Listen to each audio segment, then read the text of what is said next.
Hello, I'm Vile Shinobi. The day we've all been eagerly anticipating has dawned upon us. Baldur's Gate 3 has been released. From the moment this game was first announced, we embarked on a journey of self-imposed exile. From created content, early access gameplay, and even clickbait news articles. A self-imposed hiatus, devoid of any distractions. All in preparation for this very moment. We wanted to experience this game like we did all of its predecessors, as a feature-complete RPG. Today marks the culmination of our anticipation as we stand ready to address a single question that has been burning in our mind. How far can we venture in Baldur's Gate 3, solo, and on the hardest difficulty, Tactician? Like all good stories, we must start at the very beginning. At the turning of the pages to Chapter 1. A character with an unknown background abducted and aboard a Mind Flayer vessel, where we become subjects of their cruel experimentation. A Mind Flayer tadpole was allowed to crawl into our heads, right before their ship was attacked, and we were accidentally released from the confounds of our incarceration.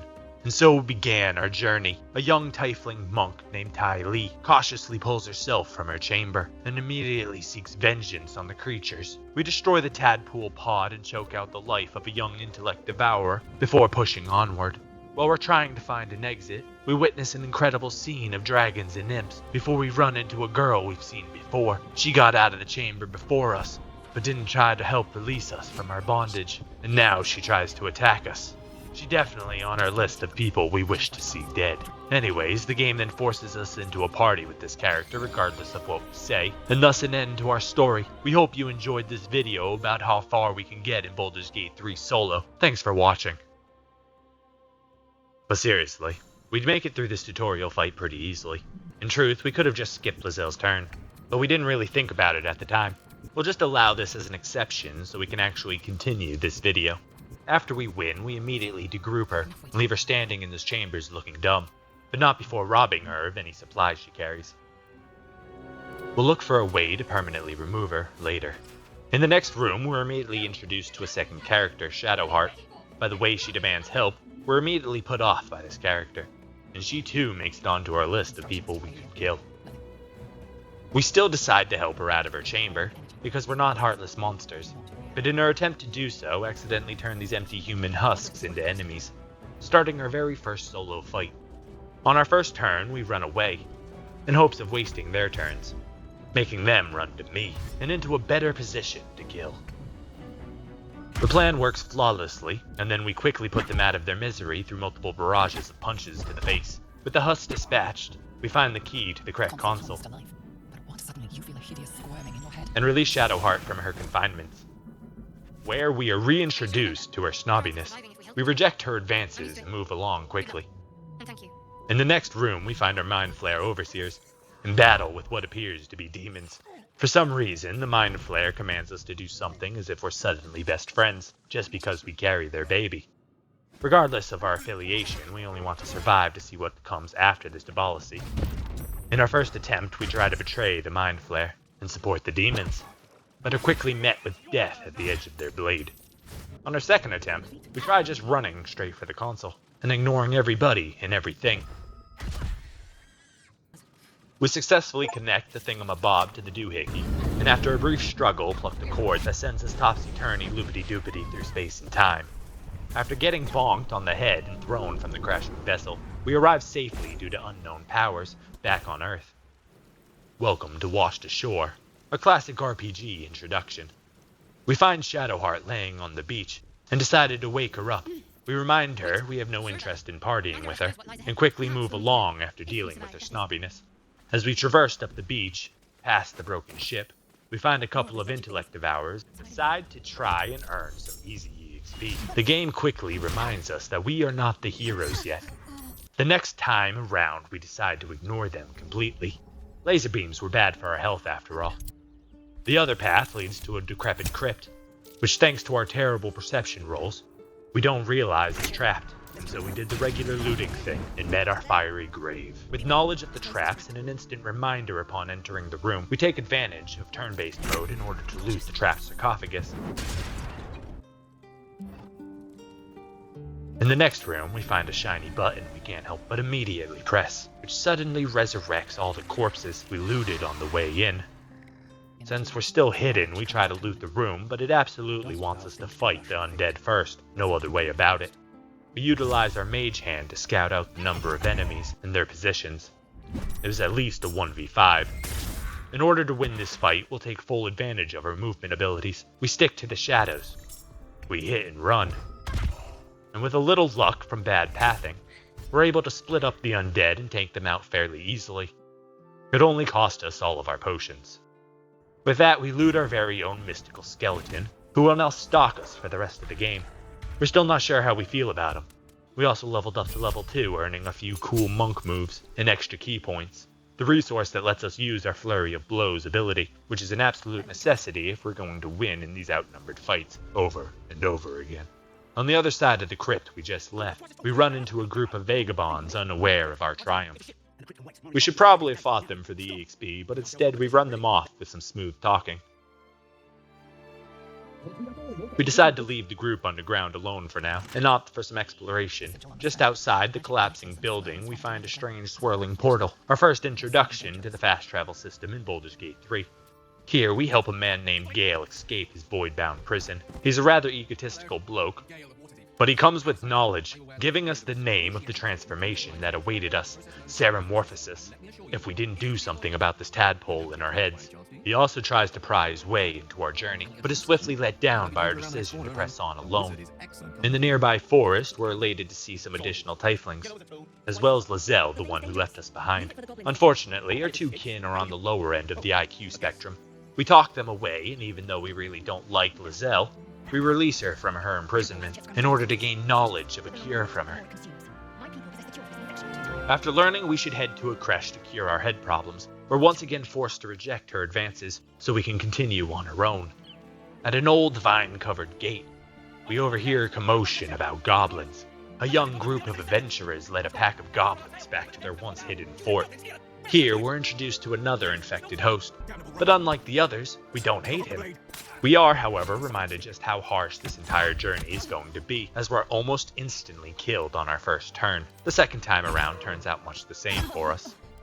On our third attempt, the dice roll in our favor. On our first turn, we kill the goblin standing next to us, and wallop the other one on the ledge below. We finish him off in our next attack, and then claim our third kill with our bonus action. The archer on the wall claims his first victim, and the bugbear claimed one in turn. Then Will completely obliterated this poor guy. We then kill the giant beast, and the archer on the wall, not trying to be outdone by some random Tiefling, claims 2 more kills to end the fight. When the dust settled, the goblin invaders were all dead. Here we learned from the survivors that a huge population of goblins lived at some nearby ruins, which sounded to us like the perfect place to earn some well-needed experience. On the inside of the city, we run into Shadowheart, but this time, she crosses the line. If I wanted a tail, I'd kill a cat. Calm yourself. It was a hypothetical. So again, what are you doing here? Even above Lizelle, Shadowheart has taken the #1 spot of people I will kill if the chance comes. After that, we push the limit of some vagabond Tiefling children. Heads it is. Okay, fair. Let's go again. Heads or tails? Really? I mean, fine. Heads or tails? Heads. There. Happy? Oh, come on. Okay. Heads or tails? Heads. There. Happy? Fine. Heads or tails? Heads. There. Happy? Heads or tails? Heads. All to get a better There. deal Happy? on some bogus magic You're killing me here. items. You really are. Just take the ring, huh? Free sample. Now, you want to take a look at the other stuff I got? Or maybe you just want to go? Inside this grove, we also meet Auntie Estelle. Oh, there isn't a bit of colour in those cheeks, Petal. Are you hurt? Cold? Feverish? Auntie Ethel will sort you out. I've lotions and potions galore. She seems like a nice enough old lady, Oh, nothing is but fancy something about just it. screams But I found danger some by the lovely way woman she with a talks. hand at such We'll be things. cautious of her for sure. At the back of the grove, we discover a hidden chamber. Inside, we find a group of goblins surrounding an almost dead druid. We quickly set out to destroy those pesky goblins. Our first attempt ends with an arrow through the heart. On our second attempt, we snuck around the room and got to the high ground, and initiated combat with one hell of an explosive surprise. Somehow, nobody noticed the death by means of very loud explosions. We'll take every gift we can get. This fight goes pretty straightforward. We kite them back, making them waste their turns, and kill them with a flurry of blows, healing up our wounds every chance we get.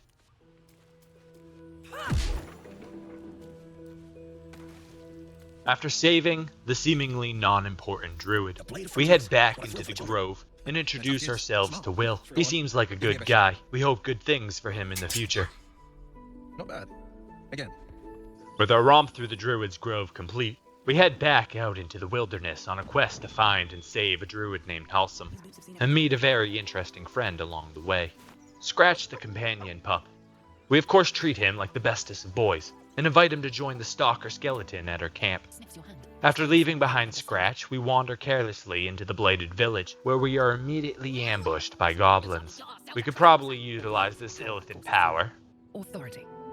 but we've already decided that goblins are fodder for our level, so there will be no peace between our two groups. We die swiftly after finding out we're surrounded by the high-ground goblins.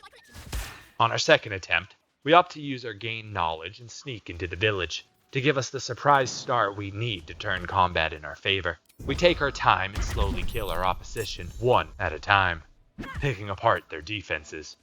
When we run out of key points and are low on health, we escape back to our camp to treat our wounds and make some more potions, and also level up to level 3. Doing so gives us access to our monk subclass. We consider for a bit the difference between Way of the Shadow and Way of the Open Hand, and end up deciding to empower our flurry attacks with the Way of the Open Hand. When we finish leveling up, we head to sleep to regain our fully rested status, and head back out into the blighted village once more. After killing a couple more goblins, we find a talking mirror, which eventually lets us into its secret chambers.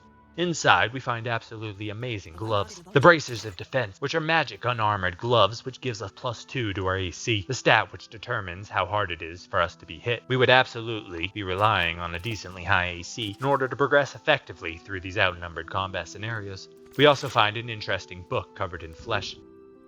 His piercing amethyst eyes drew us in. We had no reason to keep this atrocity, but curiosity pushed us to keep it and learn its secrets.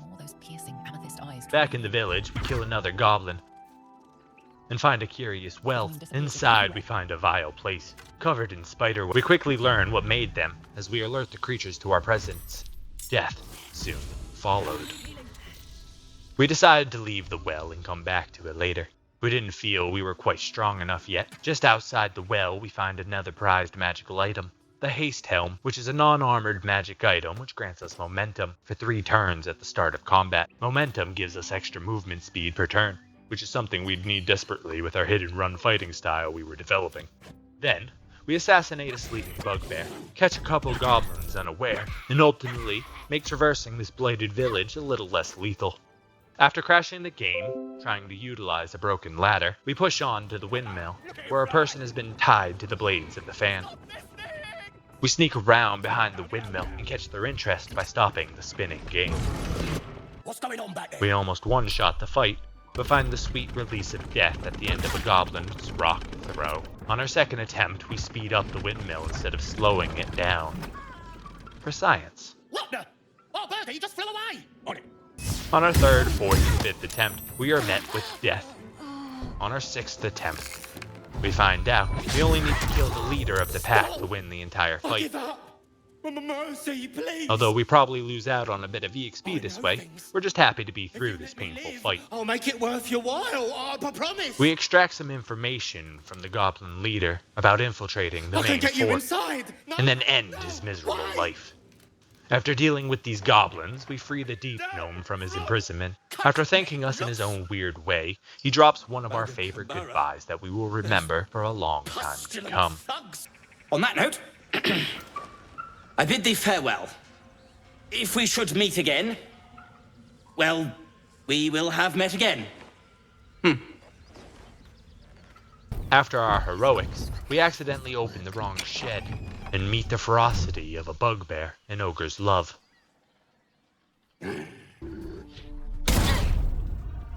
Unfortunately, the video file of me winning this fight got corrupted. It involved a lot of running and throwing stuff. After our lover's tango, we meet a demon in disguise who invites us back to his home and offers us a way to solve our problem.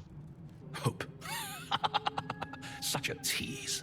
We decide not to rely on a demon's deal just yet, as we want to explore all possible options on our own. watching you squirm like a tadpole for a nice. It seems we've earned ourselves a second stalker, always watching us. After our dinner party with the devil, we decide it's time to infiltrate the goblins' camp. We're supposed to be here to save some druid named Halsim, especially because the current leader of the Druid's Grove is a real piece of work. Halsim is supposedly captured somewhere inside this broken down fortress. Although we kill a couple goblins on the way in, we're mostly here for reconnaissance at first, to find out exactly what we're dealing with. Just inside the goblin fort, we run into the number 1 on our kill list, Shadowheart, who then divulges just a bit too much information about the artifact he's carrying. Knowing it could protect us, we decide it's time to cross swords with this girl, and take it for our own, satisfying our urge to unalive this disrespectful human. After removing our problem from our list, the artifact glows and floats away from the corpse and into our hand, clearly making the right choice about where its allegiances lie. After murder, we sneak to the back of the goblin camp, blow a hole through this old decrepit wall, make a hasty retreat, and then, quickly, throw ourselves inside while the goblins are drunk and confused. Inside, we traverse the rafters of this old fort, exploring the layout and counting the multitude of goblin stink infesting the fort. We also find and pilfer a beautiful treasury at the back of the stone structure, away from prying eyes. At some point, we realize the goblins aren't hostile still, even though we've killed a whole bunch of them. Guess all the witnesses are either too drunk or too dead to let everyone else know. We casually walk into the prison and find what we think we were looking for. An unnamed bear was being taunted and tortured by the goblins. Here we'll explain what happens during the fight. We die and die and die, and then we pull out the explosives. Have a very close fight to notably save the random bear. End quote. Gotta love my notes. Hassan thanks us and then employs us to kill all the leaders of this goblin encampment, which we were already planning to do, but happily accept his request. Beaten and bruised, we return to our camp to full rest and recover from the day's battles. In our dreams, we are met by our guardian. He swears to us that he protects us from transforming into a mind flare, and he informs us he's the one who saved us time and time again, since we've become infected. We decide to accept his help for now, because we really didn't want to become mind flares, and how could a gnome with pink highlights be evil? He tells us to learn to control the parasite and its powers, to ultimately become stronger, so we may aid him in some unknown battle, but all in due time. We awaken fully healed and a little confused about what we just experienced, but with full health, it was back to the problem at hand. We had a fort completely overrun with goblin stank, and it wasn't about to clean itself. The first kill was rather easy. We assassinate her with a bunch of explosives from up on the rafters, and then end the fight by disappearing into the shadows. To get to the next leader, we would need to sneak around and slowly take out all of the exterior guards in the room, disengaging after each murder. In this way, we made what would have been an impossible fight much more bearable.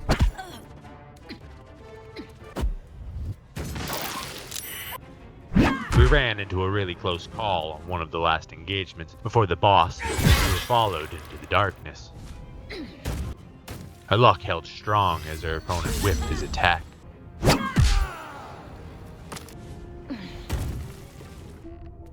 With just us and the big guy left standing in this room, we try to fight him in 1v1 combat, but not before pickpocketing is key. Our first attempt, although good, wasn't good enough, as he turns around and cleaves our soul from our body. Our second attempt, we decide to utilize our environment and attempt to push him into the void for an easy kill. Thanks to our mage hand, we were able to get an extra shove and send him falling to an early grave. With the second leader dead, we can now start making our way towards the third. We assassinate any lone patrols and murder the group that blocks our path from afar with a barrage of weapons. With a quick reset, we killed the patrolling scrying orb, and now we were ready to face the final boss on our terms. We'll drink a slow fall potion and descend into the back of the room from the rafters and extinguish the lights. Like a well-trained shinobi, we descend into the shadows behind our target and end our current objective with an astounding success. After we sneak around and capture all of their tadpoles, we absorb their powers into our own and proceed down to the jail cell to let Halsim know of our success.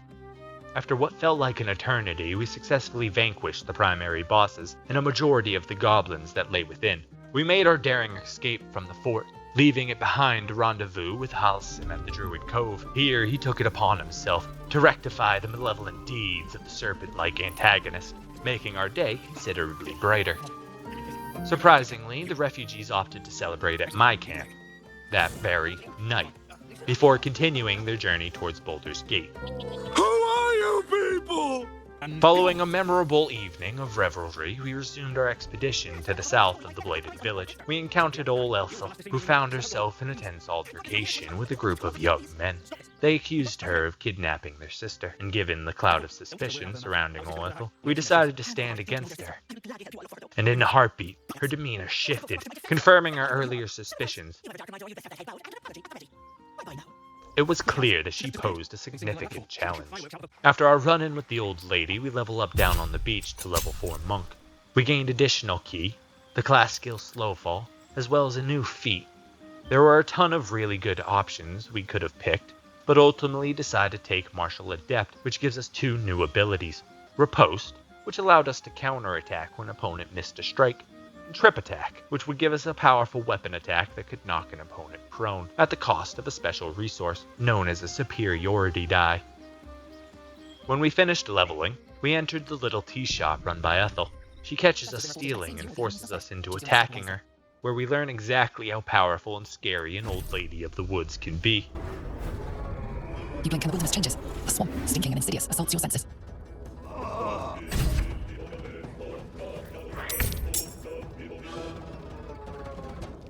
After a quick tussle with her and her blood gnomes, our death is served up raw. We decide to abandon these woods and come back later. We clearly weren't ready for this fight just yet. On the opposite side of the map, we find a pack of gnolls that seem to be a problem. We attempt to ambush them, but our first attempt ends in savage defeat. Then finally, after many attempts, things start to go our way. We sneak our way directly into the middle of the pack unnoticed, and launch a devastating barrage of attacks on the one we deemed the strongest, eliminating him from the fight before he had a chance to act. Our next kill is by fire, as we use our daily cantrip to blast the fur from his body. The final 2 start to pressure us too much, so we expend a valuable hold person scroll to keep the archer from demolishing our HP pool with his arrows. With him out of the way, the other gnoll retreats to healing, but it isn't enough to stop his fate. When the archer's finally able to act, he almost ruins all our hard work in one turn, with a flurry of arrows that all hit their mark. But his next turn isn't nearly as lucky, and we successfully killed this impeding pack of gnolls. We come to a burning building, and find a man waiting in ambush behind it.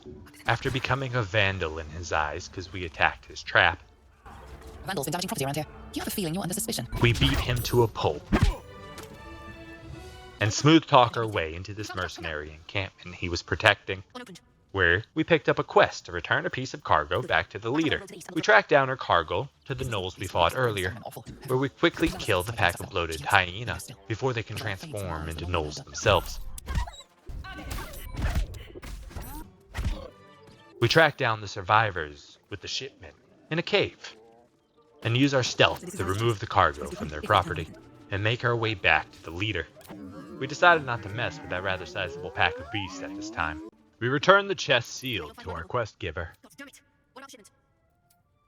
and make a friend of this mercenary You're a group. friend of the Zents now. Apparently they're important in Baldur's Gate. We'll have to wait and see for ourselves. While there, we buy ourselves a painter because he asked for it. It's all yours. Don't forget to feed it. Probably a waste of gold, but we'll find out when we eventually get to Baldur's Gate. With the quest finished, we revisit some spots around the map. We start with the intellect of ours, who murdered us so easily at the beginning of our adventure, clean up the last of the goblins on the roof, and finally take on the 3 giant ogres that called Blighted Village their home. Chicken. No chicken. Tastes like fish. Gentlemen, contain yourselves. This quarrel sells our fist. Besides, tastes like pork. And food. Upon starting this fight, we immediately run away. We make our way atop the building in hopes of avoiding the ogre's incredible strength. This was the greatest decision we could have made, as the fight goes relatively smoothly after this point. We play a game of rocks and arrows with 1 ogre per turn. For some reason, the rest all decide to just wait patiently, making what would have been an almost impossible fight relatively easy. We take them out one at a time, until finally, all three of them have met their demise by way of 1,000 needles.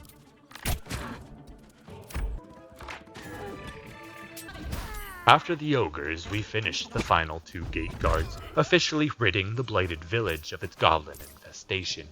On our way back to the goblin camp, we finally decided to utilize some of those illithid upgrades. We're unsure if this could affect us negatively in the long run, so we're only grabbing abilities we want.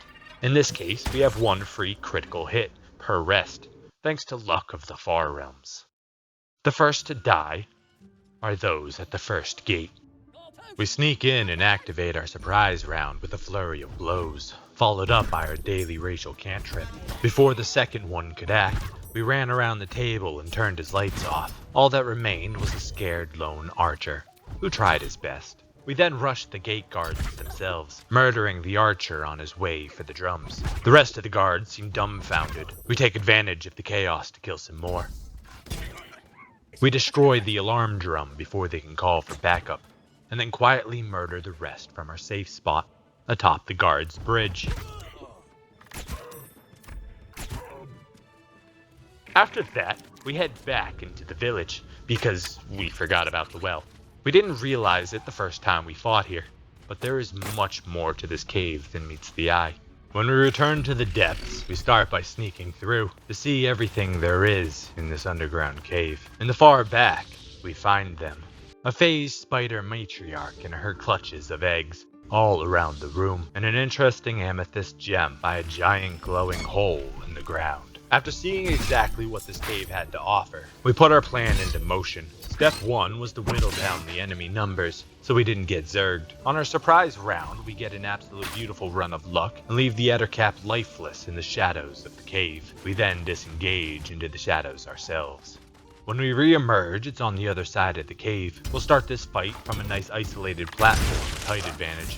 One of the spiders jumps into direct combat alone with me, and regrets it instantly, as we grill him alive. The next spider opts to play a game of tag with me, while the Ettercap runs around completely confused by the fast-paced combat happening around him. With the spiders dead, the Ettercap seems to have given up. We stand above him and launch arrow after arrow into his head, until he finally goes to sleep. With the outer guards dead, we now had to whittle away at the Queen's forces. We snipe one from afar, before sneaking our way into the Queen's nest.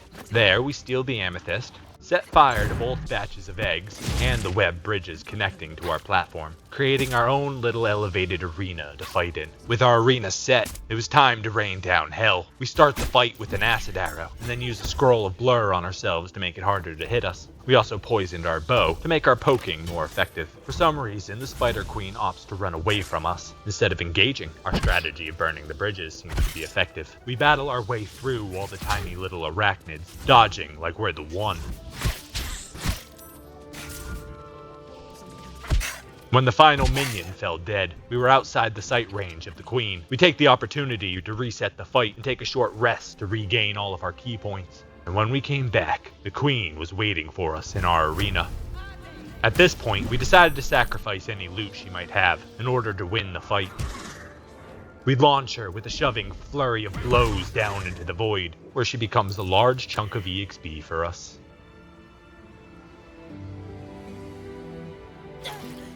Inside the phase spider well, we find two important things. 1, a purple amethyst that we'll get back to later. And 2, we find our first entrance into the Underdark, a long, slow drop and a sudden stop down a giant hole at the back of this cave. We'll take note of it and head to the next unseen location.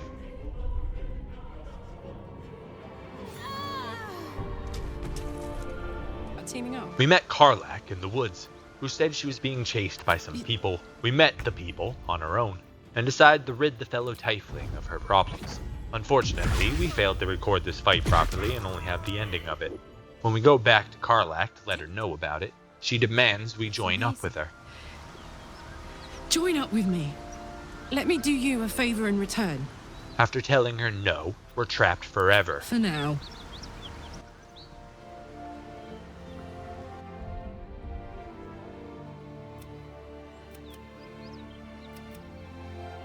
Until we say yes. and she becomes part of our group. This was kind of annoying, so I reloaded, redid the fight, where I killed Karlach's problems, and instead of letting her know her problems were solved, we decided just to shove off and move along. Surely she'd figure it out eventually on her own. After our fun with Karlach's problems, we head up the road a bit to the mountain pass entrance, where we find a whole mess of problems waiting for us. After a friendly warning from Elka? What are you doing? You tell me. Before they see you, Mark Gresham. We watch as a red dragon tears apart the bridge and all the mercenaries atop it.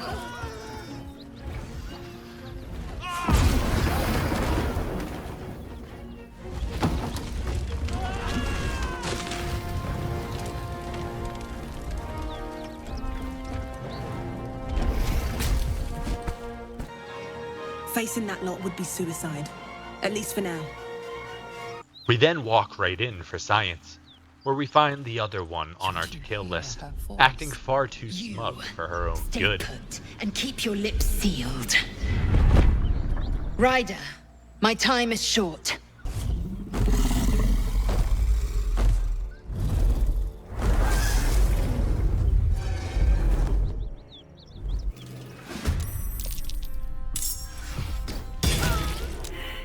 Well, it seems these guys have taken care of our problem and cleared up our to-kill list. We don't waste any more time lingering, considering we are majorly underpowered for this fight.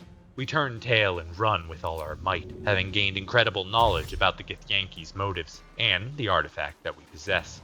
After our encounter with dragons and fate, we make our way back to the goblin camp. It's obvious we'll need to be stronger if we're going to advance alone, which means making sure we gather every bit of EXP we can along the way.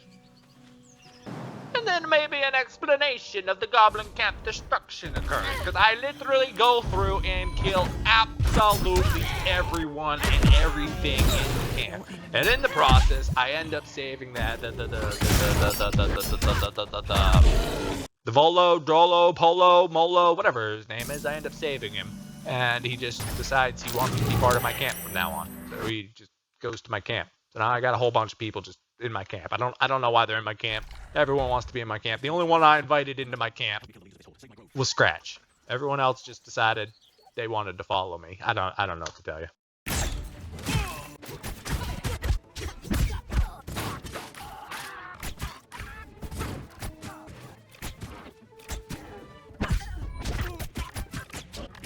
After slaughtering our way through goblins, orcs, and ogres, we find a puzzle room surrounded by rock. When the moonlight finally hits the right pieces in the right place, the walls begin to move, revealing an impossibly long ladder, leading deep, deep down into the dark abyss.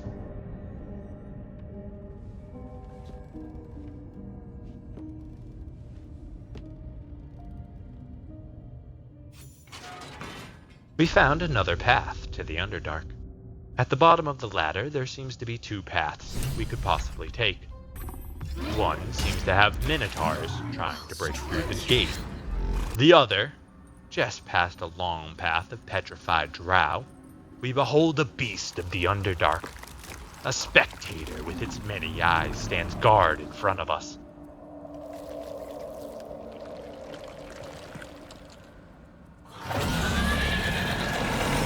We meet our death quickly at its petrifying gaze before we can even move. Instead of forcing the issue, we make our retreat from the Underdark quickly. We decide to sneak past the Githyanki guard at the broken bridge in order to lay our eyes on what lays beyond. Here we meet a curious old lady who's interested in the eggs of the Githyanki, but we're interested in what she has to trade. An absolutely amazing piece of unarmored gear for us, the Graceful Cloth. Grants us +2 dexterity and Cat's Grace, which gives us advantage on dex rolls. We also have an increased jump distance because of this armor, which helps a ton during our hit and run tactics. With this new piece of gear, we now had an 18 AC, as well as some very nice benefits from the magical enchantments.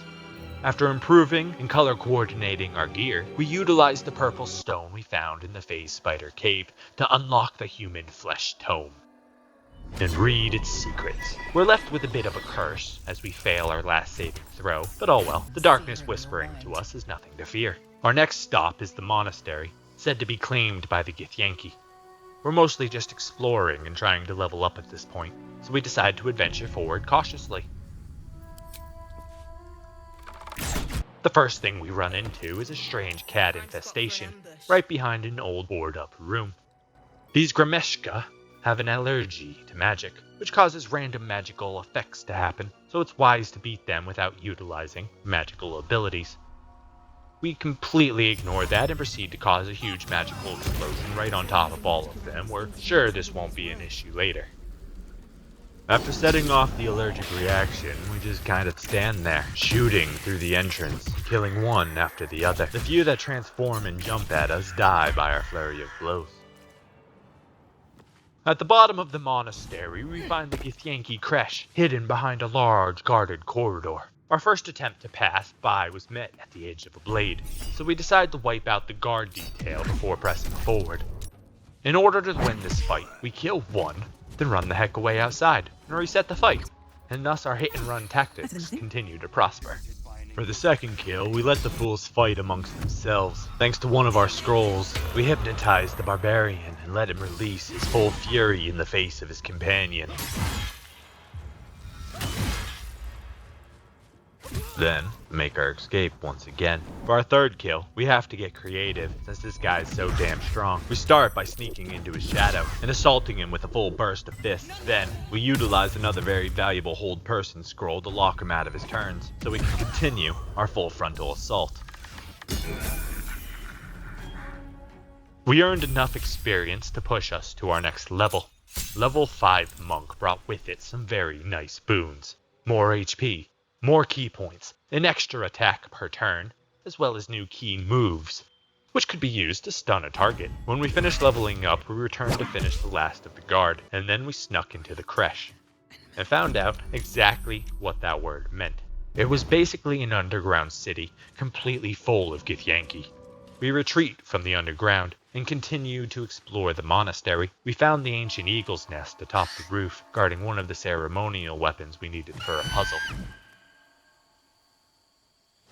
After failing our check, we run fast, steal the weapon, and get the heck out of Dodge, because we're not about to fight a whole nest full of eagles right now. This would be one we would have to come back to later. We leave the monastery behind us to continue searching the mountain path. It appears the rest of the way is blockaded by really strong undead, which we want absolutely nothing to do with right now. My god, do you see those abilities? They're ridiculous. We decide to run around to the last few unexplored places of the first area and clean up any loose ends. We fight a bunch of wood creatures in an abandoned druid circle. We get our first round kill to start off the brawl. Then we set the wood on fire for extra DPS per turn. After that, we kinda just face tanked it all with potions and flurry of blows. It was both a close fight and an easy fight at the same time. Then it was time for the Hag of the Forest. We were going to stop that old hag's operations, no matter what, so we marched right in and took action, making sure to give us the surprise round. We needed every advantage we could get in this fight. You blink. Somehow, we did the unexpected.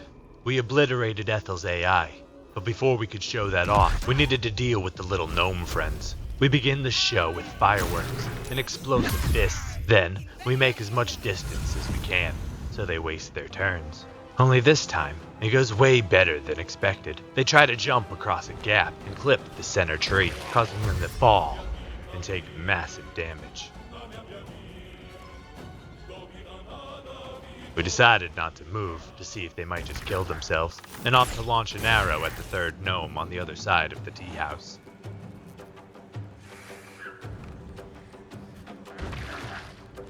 One of the skydivers finally figured it out and landed himself right in my punching zone. He wouldn't get another chance. The other skydiver, learning from his friend's achievements, also makes it to me, but he failed to learn from his mistakes. On our next turn, we focus fire the last gnome and have nothing but the broken Ethel to deal with. When we said we broke her AI, we mean she's nothing more than a stage ornament at this point. Notice how we didn't show a single one of her turns. That's because she didn't take a single turn. And in turn, grants us a pretty easy fight overall. Our superior positioning skills and ability to disengage at will seems to be carrying a heavy burden in this playthrough.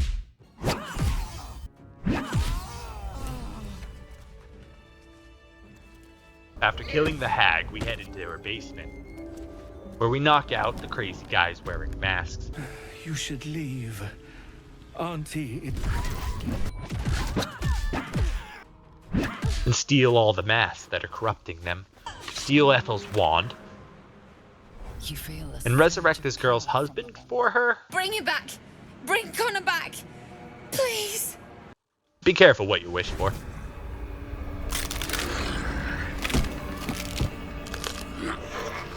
What? What's happening?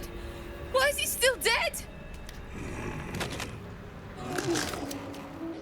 Maybe someone in Baldur's Gate can help us. Connor always said you can find anything in that city. Remember? And thank you, I guess. Come on, love. Let's go. Perhaps using Ethel's wand wasn't the best idea.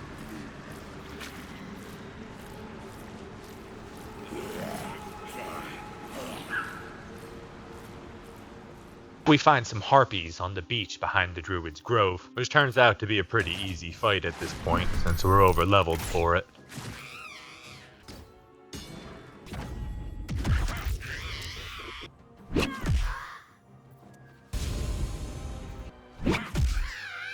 Finish off the very last few goblins at the camp that we missed.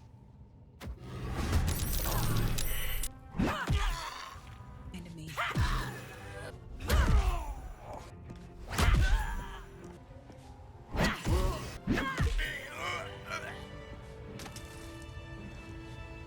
Inside the goblin camp, we find a magical little music box, which we take back to our camp. We have no idea if this will be useful in the future, but we really just like the melody that it plays. And then, we return to the broken bridge to take on the Githyanki warriors remaining there. We start with an ambush of arrows from atop the gates, our distance so great that combat isn't started right away, allowing us to fire multiple attacks before combat even begins. Our target then makes our lives easy, by delivering herself right to me. We speak through our fists and shred the last of her HP, before taking back off into the shadows for a re-engage. For our next target, we start with an Alchemist Fire and well-timed switch to turn-based mode to garner an extra free attack. With the rest of our turn, we put some distance between us. Hook, line, and sinker. The third person was the strongest of the group and had a huge pool of HP. We utilize a speed potion, which grants us an extra action per turn to lay out an absolutely absurd amount of damage. The speed potion combined with a surprise round quickly tenderizes the poor Githyanki.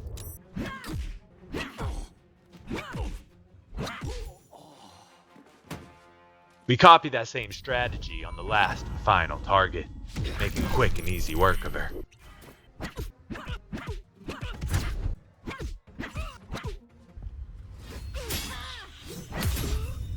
From the corpse of the leader, we pull an incredible artifact from her corpse, one that we don't fully comprehend just yet. Magical energy courses through the slate. You are flooded with understanding. A mystical map glows before you, revealing the Githyanki crash within a temple at the mountain pass. The slate also reveals the Githyanki's purpose. They are combing the Sword Coast in search of a polyhedric relic of great importance to their queen. We run into Gale again, who continues to pretend he's part of our party, and acting like we owe him something. We decide to kill him then and there to stop his arrogance, only to meet his ghost, who demands we resurrect him within 48 hours. Instead, we steal his magical pouch, flute, and letter, and head back on our adventure. Sorry, Gale. Back at the very beginning of the game, we left some tomb raiders unattended behind a locked door at the old crypt. We quickly dispatched them in a timely manner. There wasn't really any resistance.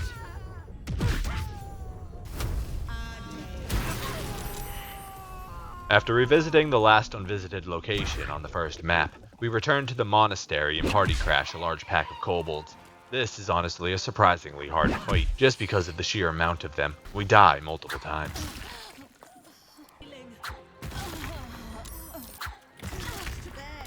When we were finally thinking, maybe it was impossible, we had a breakthrough. Our ambush attack marks our first target easily, and then the fight began. On our surprise round, we killed another, and on our first actual turn, we killed a third. The odds were now slightly less in their favor, and we make a retreat to fight them in a corridor instead of this big open room. They all follow into my chosen arena and find their graves waiting eagerly for their embrace. The last one ran away and fed himself to the eagles, rather than fight me one-on-one, and with that, we rejoined the shadows and made our escape. And then we snuck our way all the way through the Githyanki Kresh, even though they're not hostile, after we killed their gate guards and found the captain in the far back. In my creche. You are one of the mercenaries sent to bring the weapon. Don't tell her anything. We steal a key from her pocket and let ourselves into the Inquisitor's room. Oh, it is you. Make haste. We have business to conduct. Where we find an interesting idea.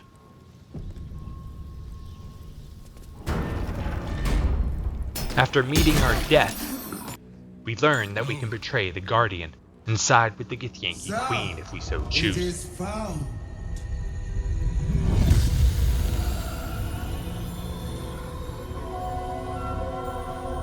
Which brings us to the end of our current adventure.